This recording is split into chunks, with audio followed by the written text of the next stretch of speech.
I just wanted to make a quick video giving you some of my best drywall hanging tips.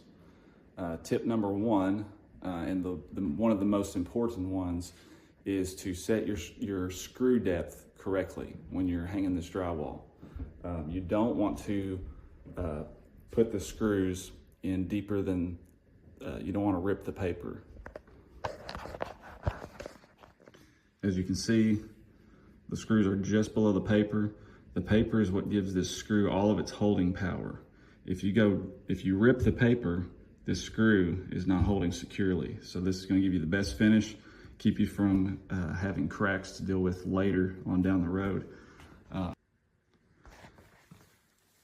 If you do accidentally put one too deep into the paper, what you can do is come right beside it on either side and set these correctly. That's going to give it a perfect hold.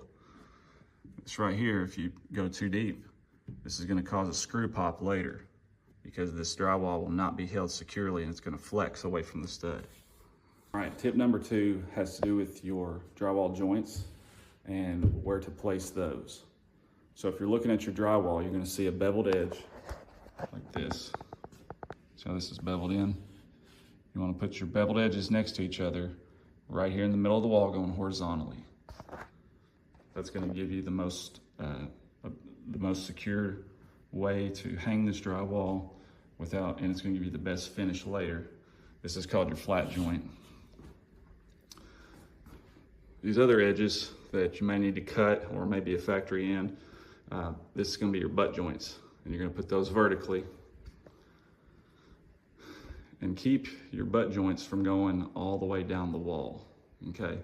So you're going to keep those away from each other. You know, got one there, one here, one here. If you put it going all the way down the wall, you've got a better chance of giving a crack, but this way it's more secure. It's gonna have a less chance of cracking later. You also wanna keep these joints away from your windows, away from any kind of box, electric boxes, vents, lights, etc. Keep it away from those. Don't butt it up right next to them. Especially around windows and doors. That's going to have a larger chance of cracking later if you've got a seam right there beside the window.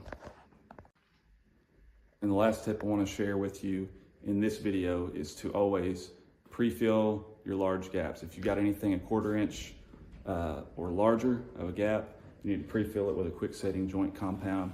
It's going to help keep that from cracking later, and it's going to be easier to work with when you're trying to do your finish mudding. All right, so that's all my tips for this video. I hope someone finds this helpful, and good luck on your next project.